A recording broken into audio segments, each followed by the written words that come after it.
Greetings from Castle Goring. Well, I'm going to plunge right in because I have to tell you, so far things have been an absolute living nightmare, and the less said about it, the better. This has been hardly a day that I would actually like to have repeated. Anyway, I will plunge in with what No Fool Me says. Lady C, what do you think of Megsy Baby's latest attempt to push her hand in everyone's pocket with her happy holidays offerings? Very droll. I rather like it.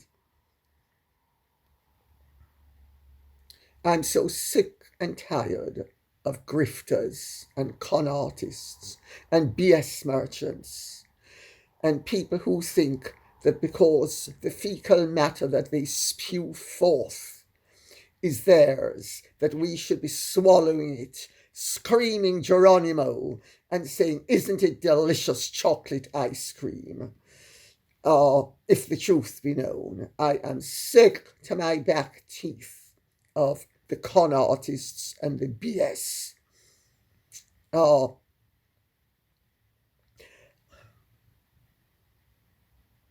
Anybody who's stupid enough to spend $12 for a pot of puke, which is called spread, deserves to be parted from their money.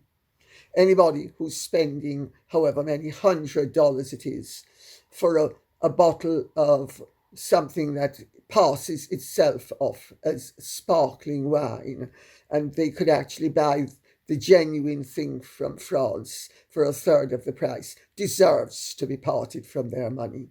Fortunately, there are not that many fools in the world, hence why every single time that cow opens up her crappy mouth, out pours poo rather than moo, and people are fed up to their back teeth about it. And as you can see, I'm fed up to my back teeth about it. I'm also fed up to my back teeth about the other Meghans in this world, who unfortunately proliferate far too greatly for one's comfort. I think the whole thing's farcical. Happy holidays. I mean, this is a girl that was educated at a top Catholic school. Happy holidays. I mean, whatever happened to Merry Christmas and Happy New Year? Oh, I know what happened. She's currying favour. And she hasn't yet learned that every time she opens up that claptrap of a mouth of hers, she manages to lose supporters rather than gain them. Long may it continue. Actually, I don't think it will continue very much longer, because at the rate she's going to work her way into oblivion quicker than you or I could say boo. Let's see what happens. I think you've got my sentiments down pat on that one. Anne says, did you see her tonight at the Royal Variety Show? Amazing. Well, I think you are referring to Catherine, who looked absolutely wonderful. I have to say it was a cold night. I have had experience of having to walk into theatres and receive royals when it's absolutely freezing cold. And I think it's a grave mistake, and I've always thought it was a grave mistake, to chuck your coat and walk in just your ordinary clothes. I am of the school of thought that the way to get ill is to get a chill, and that if your body is having to divert its attention away from its main purpose, which is to keep itself warm and solid, and it's having to acclimatize itself by all sorts of chopping and changing in temperature, that it opens you to the possibility of colds and a chill. Maybe that's not scientific, but it's been my experience, and I've had the colds to prove it, that when I was maid to India standing outside in the freezing cold waiting for a royal to come, that I actually ended up pretty ill. No, okay, Catherine and William were only outside for about 3 minutes, but she was in a short sleeve dress and it was cold. I can well see why nowadays the younger celebrities don't want to do it, because the anti-fur lobby being what it is, if you're going to be sensible and keep yourself in warm, they're going to be bemoaning the fact that you are actually possibly killing off whatever it is that you're supposed to be killing off, when the fact of the matter is they wouldn't have existed without the purpose for which they were bred. So the whole thing gets shot down right there. But I think that's one of the reasons why. Me, I'm afraid I'll have to be criticised till I'm blue in the face. When I go to something and it's cold, I arrive swathed in furs if it's cold enough. Otherwise, I'm swathed in cashmere and occasionally just in wool. But I'm swathed. So, very old-fashioned, I'm sure. But I keep my health that way. Rob Tooley says, I don't normally defend Harry, but I can see having Thanksgiving in a neutral place when the parents are divorced. That way neither feels hurt and their home wasn't chosen. Although I suspect Meghan didn't want Harry to see where her parents lived, especially if that didn't fit whatever narrative she was running with at the time. I think that's a very good observation. It's not wholly accurate in the circumstances, and I'll tell you how I know it's not wholly accurate in the circumstances. Because Thomas Markle was living in Rosarito, and Thomas Markle, when he came and stayed in California, he often stayed with, that's right, Doria. That's how well they got on.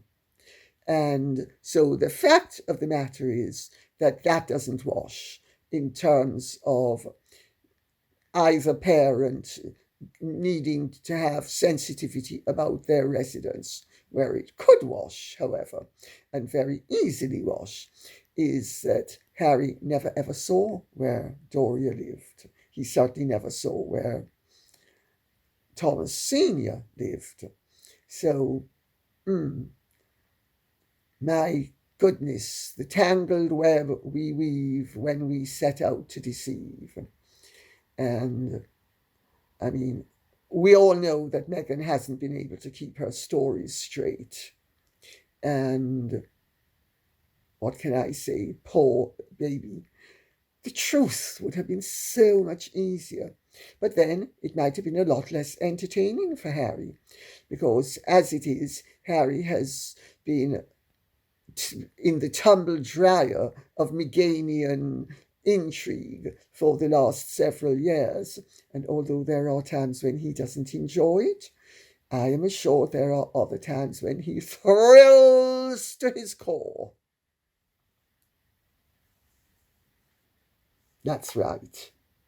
Dear old Harry, thrilling to his core with the sociopathic, apparently displayed conduct of the thing he married.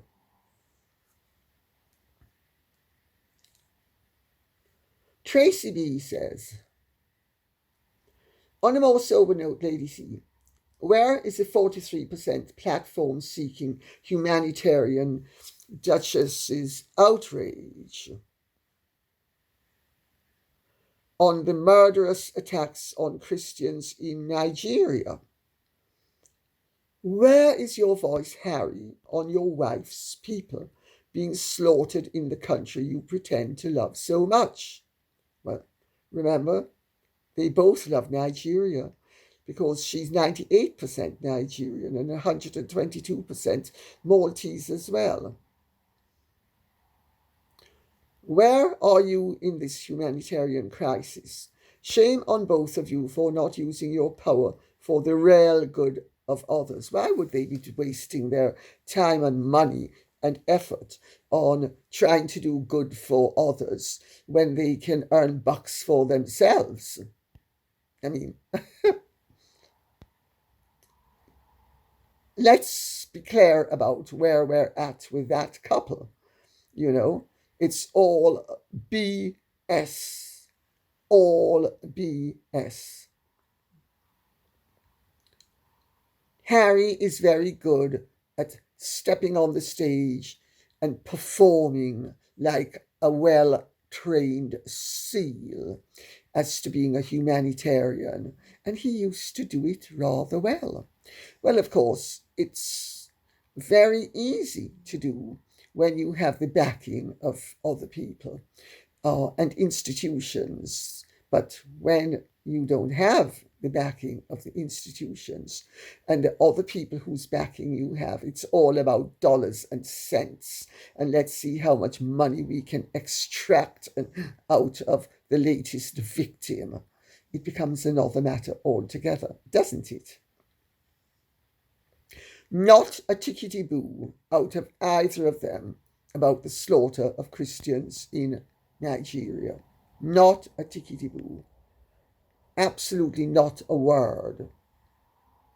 Not a word about African parks. Not a word about the Bakar people. Not a word about the suffering of the indigenous people whose habitats have been ravished and ruined in the name of supposed conservation. Not a word. But that's why they are no longer convincing as public figures.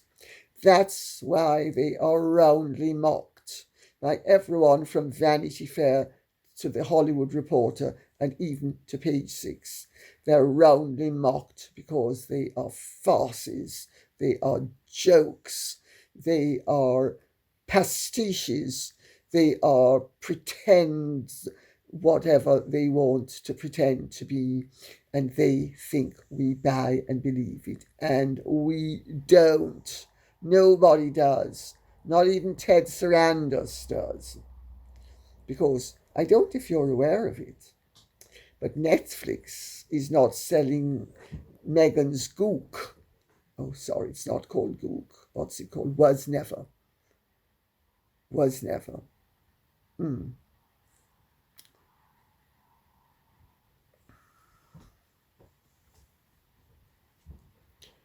It really is unbelievable when you stop to think that we live in a world where such BS is allowed to be promulgated on a daily basis as if it is something worthwhile when everybody knows it's not. Harry and Meghan, there's a hell of a difference between your crap and Haagen-Dazs chocolate ice cream. Jay Simpson says, I do believe that all the files that our government has discovered will be released per the vote of Congress. However, people need to keep in mind that there are grand jury testimony and relevant documents that are still under seal by 3 federal judges, and they refuse to lift the seals. Very interesting and good and valid point. Often, though, rationale, good reasons, facts don't ruin the demands of people who want to make demands, no matter how unreasonable they are. All 3 judges were appointed by Obama and Bill Clinton. No. Many Americans also suspect that the CIA and perhaps other government agencies have documents that are probably deeply hidden and will never be exposed. That's all very interesting. And The fact of the matter is that the Epstein matter was revived for American political domestic purposes, for certain segments to embarrass other segments. And they have continued to do so, and they will continue to do so. Reason seems to have walked out of the room where a lot of politics nowadays is concerned, whether it is in the United Kingdom or the United States. Even more so in the United States than the United Kingdom, because in England we actually now have a government that is being reviled by its own supporters. That's not to a large extent happening in the United States. And the Epstein files, I said it at the very outset, that I had been told that the Epstein files were very compromising about the way the government does business, and that it was going to be compromising not only organs of the American state, but its allies as well. You see, the United States of America, the United Kingdom, and friendly nations such as Israel, France, and Germany would like us to believe that they always have clean hands and they never do anything dirty, and that it's only their perceived enemies who do anything dirty, when nothing could be further from the truth. We all have utterly filthy hands to match the filth of the filthiest governments that we deplore. This is a fact of life that anybody who has any degree of sophistication is fully aware of. For that very reason alone, no responsible leader wants the voting public to know what its allies have been up to and what itself has been up to. They don't want it for good reason. They want to maintain the fiction, and it is a huge fiction, that the, yes, baby, mummy loves you too, that they want to maintain the fiction that, sorry, if you don't, Aurora, don't knock everything over. Okay, thank you, honey.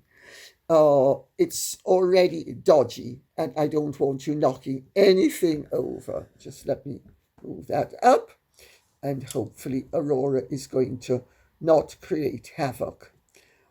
Yes, as I was saying,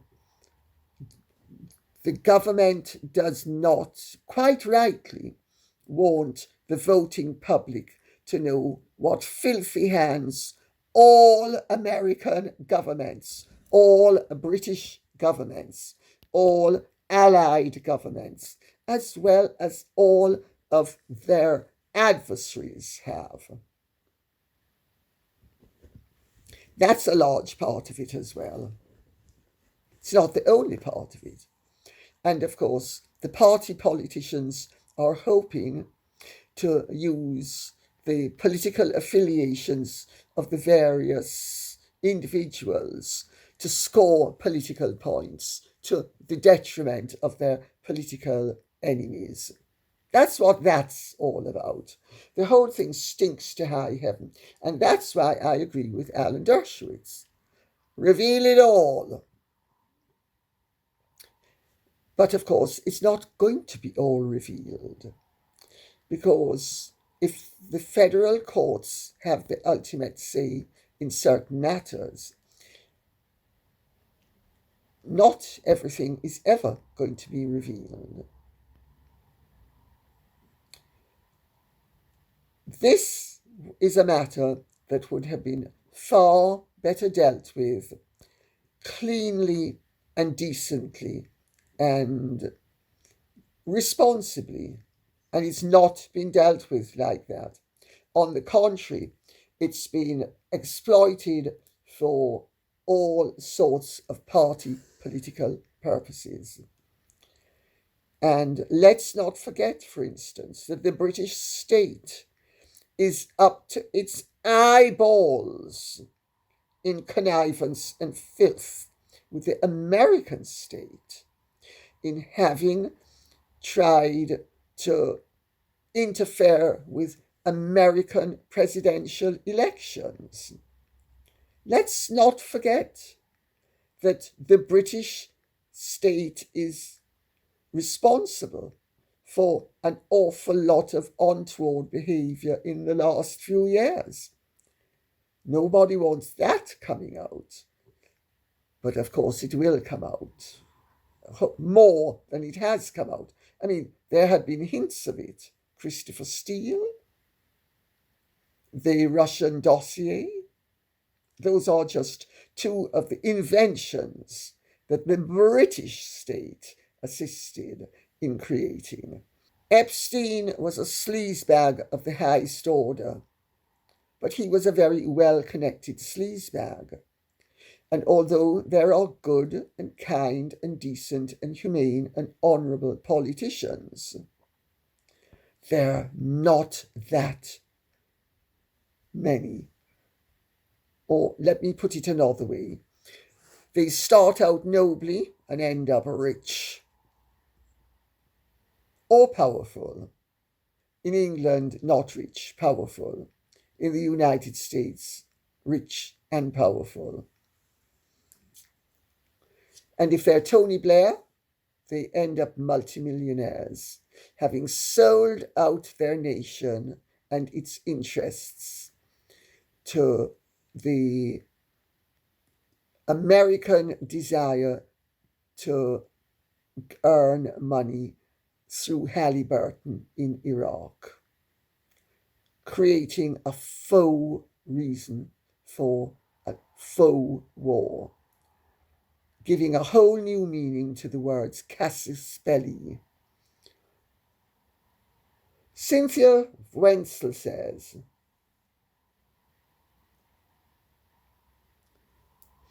"From my experience with cancer, a new way of eating is part of the recovery.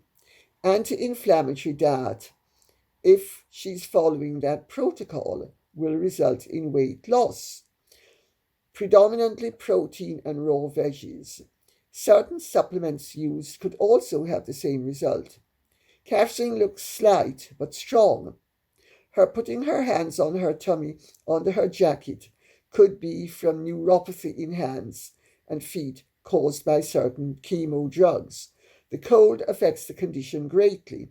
I'm amazed how she manages those heels. I respect her dignity through her journey. I feel she's a kindred spirit." She certainly has dignity, and she certainly shows courage, and she certainly has grace, and she shows grace. And she's been through an ordeal physically. It shows in some ways, but she's basically a strong athlete, and that also shows. Sharon says, "So happy to see you back at home, Lady C." Thank you. It's been a great joy returning, including with the girls who are causing havoc, but good havoc. Did you see Camilla wearing the emerald kokoshnik tiara? Same one Eugenie wore at her wedding.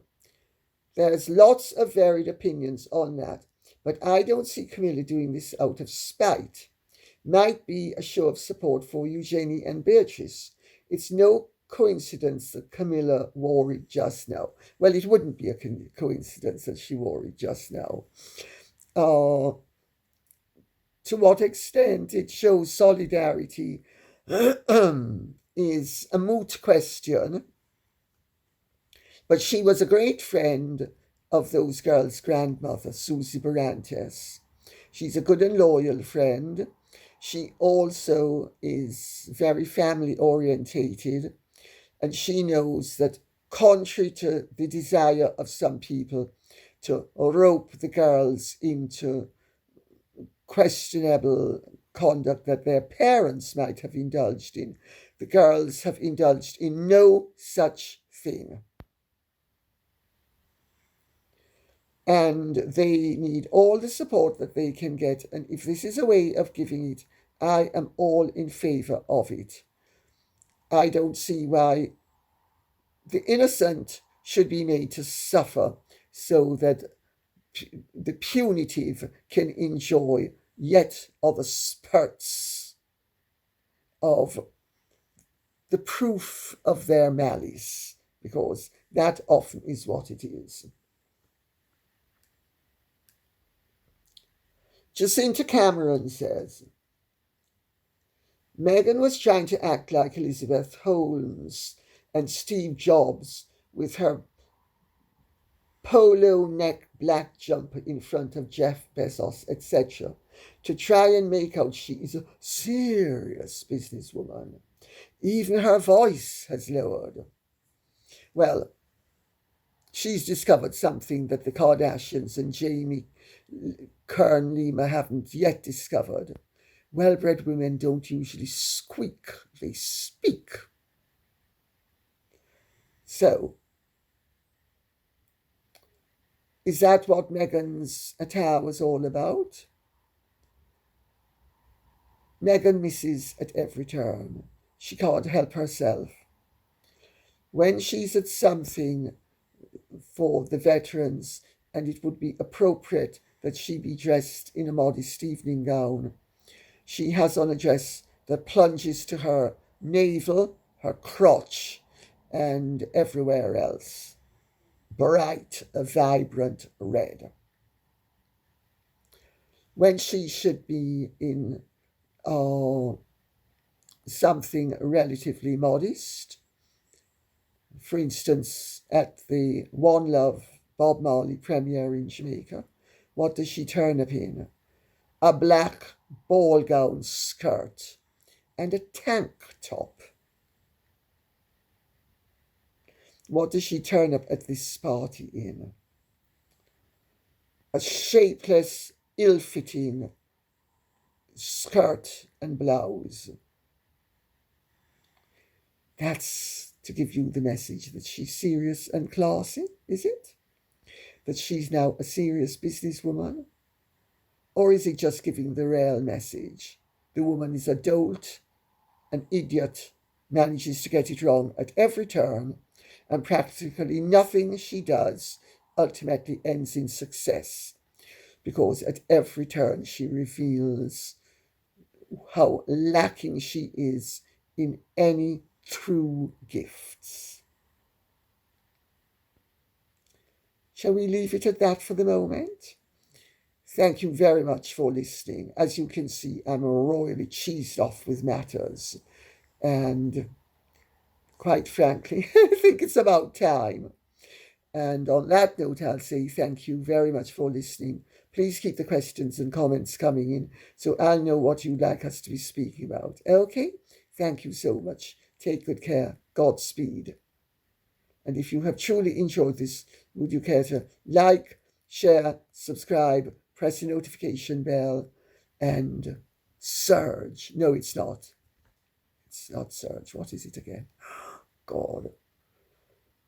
Purge, Sorry, I keep on forgetting. Sorry.